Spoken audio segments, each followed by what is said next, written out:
Their slogan is Musicians Helping Musicians. To find out how you can help, visit murphbenefit.org.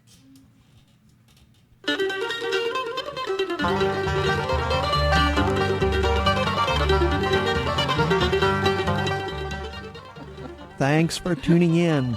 I'm Bob Mitchell, your host for Bob on CHR. B.O.B. means Best of Bluegrass, and CHR means Crescent Hill Radio, WCHQ FM. Please join me on Fridays from 7 until 7:30 for a special program called Local Edition. The show features artists based in Louisville and other Kentucky cities. Look forward to your company on Friday from 7 until 7:30 p.m.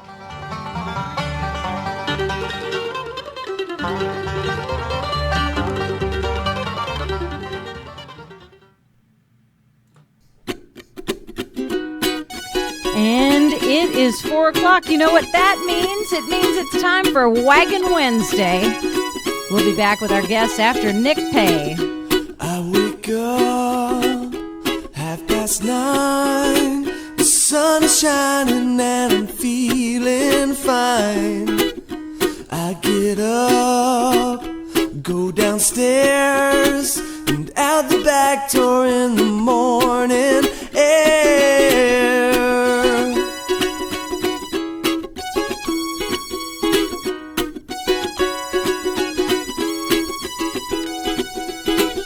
Walk around my backyard, smell the flowers, shout at passing cars.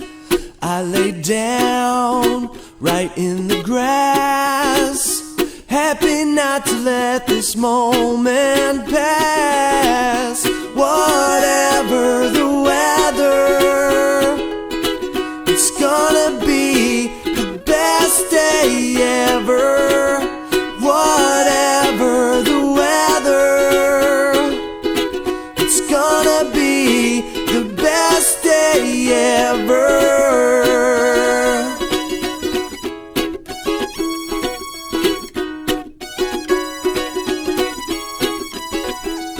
All right, Nick Pay, The Day in the Life of My Dog. Love that song. Love Waggin Wednesdays. I'm Tara Bassett. So glad to have you with us this afternoon.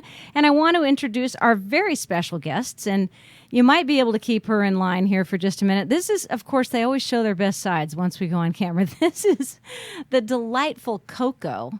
And Coco is a very special dog, and I'm going to have Michelle Kelp tell you why. Michelle Kelp is from the Humane Society of Oldham County, and welcome to Waggin Wednesday. Thank you very much. Oh, I'm so glad that you're with us. Somebody said to me earlier today, Tara, who is coming on Waggin Wednesday today? And I said, well, it's the Oldham County Humane Society.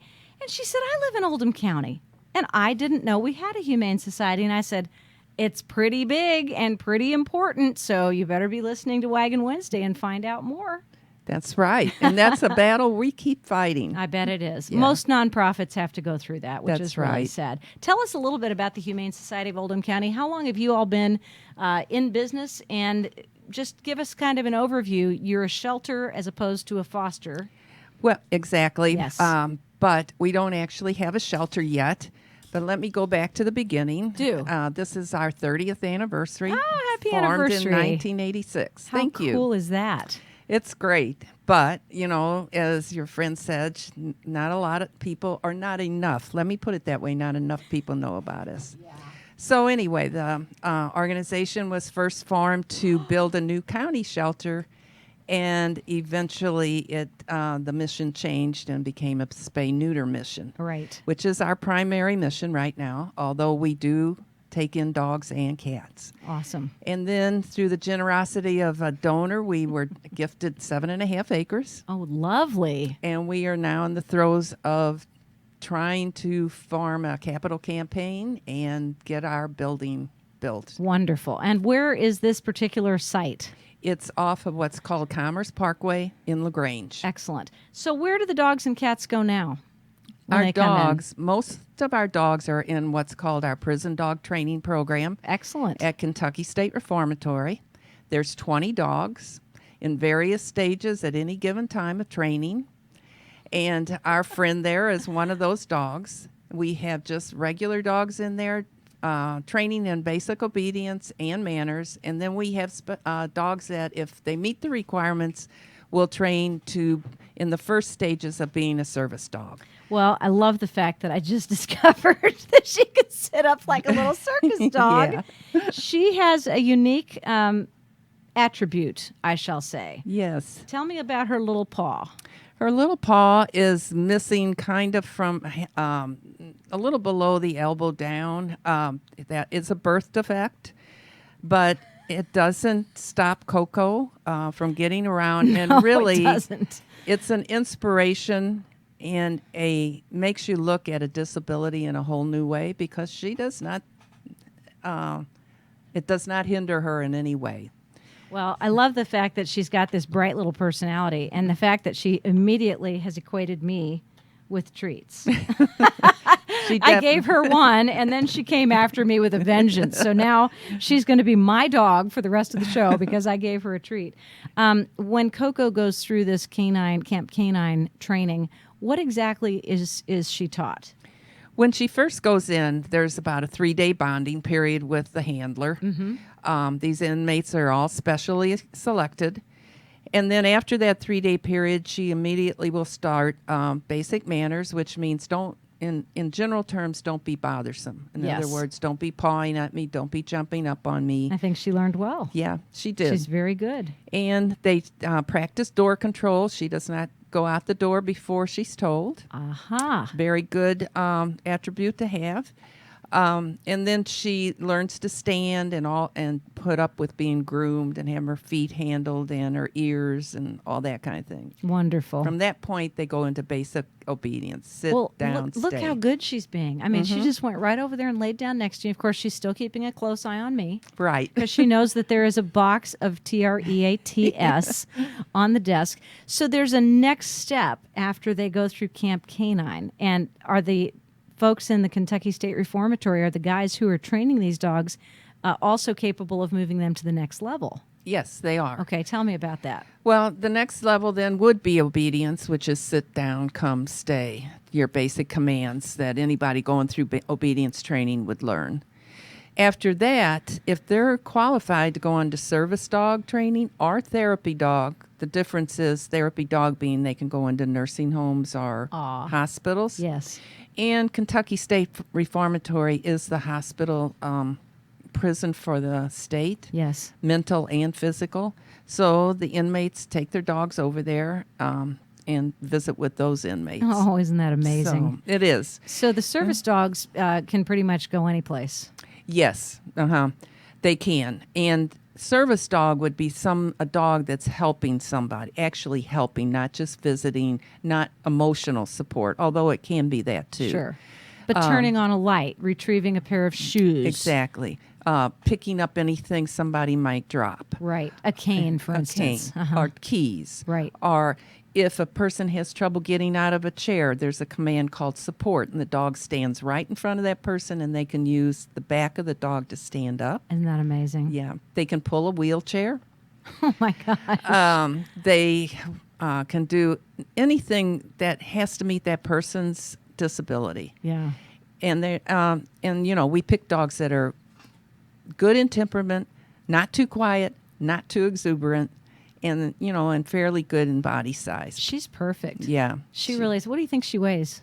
45? Yeah, around 45 to 50. Mm-hmm. Well, she's got a darling little personality. She reminds me a lot of Wyatt because she's very prey-driven, treat-driven, and but she's got this ability to just chill out. And I love the fact that she sits on her hind legs to get a treat. That is just the most endearing thing. I know. And I guess in humans they would call that a withered hand. Right. But a little withered paw does not slow her down, which is great. And would that be any reason why she couldn't advance to the next level of training? Yeah, she couldn't be a service dog because she wouldn't be strong enough. Now, she could be an emotional support dog. Sure. So she could do that, And yes. talk to us about the details of what emotional support dog actually does. It's just company, really, for somebody who may have anxieties. In fact, that is one of the commands. It's called at ease. And if somebody is going through stress of some sort, the dog is taught to recognize that and then break that up. And they do that by jumping on the person or pawing at them or licking them in the face, and it brings them out of that kind of trance Yes. that they may be in. For instance, PTSD, Right. people may experience that. So this would be especially effective, as you were telling me, for veterans. We've got 2 dogs out now training for 2 veterans. We also have placed one of our dogs with Stephanie Decker, who is known as the Thunder Mom, who suffered, double amputation from that hurricane that went through Henryville. Oh my God, the big tornado Yeah. outbreak. Yeah, that was quite amazing. Yeah. So she will have a dog She has it now. with her all the time. Her name is Lucy. They're still in training together. Really? That's the next step, really. We get them to a certain point, and then the person who has her and the dog have to train together. Yeah, well, of course, you'd have to get to know each other. Oh, that's just Exactly. amazing. It's interesting because people all over the world really have utilized dogs for so many functions for centuries. Different breeds of dogs meet different expectations. They're herding dogs, or they're dogs that guard the palace. Or I'm thinking of all the European style dogs that have done all these things. Dogs that hunt, and dogs that in the United States are shown. Correct? And I'm wondering if the pure breeds are preferred or do better than the mixed breeds in this kind of training. Not really. No? We use all kinds, and they can be mixed with anything. On the service dogs who are going to get support or pull wheelchairs, they have to be about 2 to 3 years old and 60 pounds or more. Oh, wow. If we trained, we also are getting into training dogs for children, for instance, that are autistic. Uh-huh. That can be a smaller dog, or a dog that's trained to recognize when somebody's going into a diabetic I know that. distress. I flew with someone who had 2 little chihuahuas. It was the funniest thing I've ever seen. And she had them right here on her chest. And those dogs could sense, or one of them at least. I think it was just married to the other one.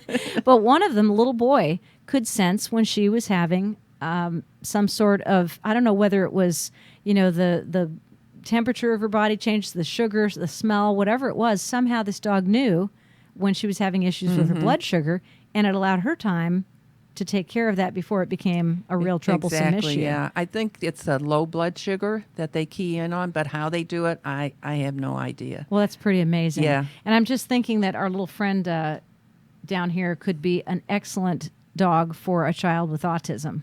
Yeah, she could. I can she only really imagine. could. Well, we're going to play a little song here, and we're going to play a Gentleman Hounds song called Lady and the Hounds.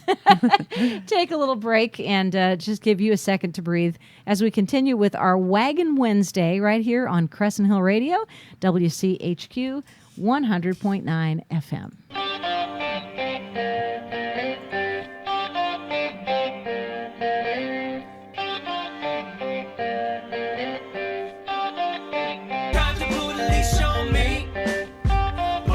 And we are back with Waggin Wednesday right here on WCHQ 100.9 FM. Hey, I'm Tara Bassett. I wanted to, real quickly, before we go on with our show, give you a quick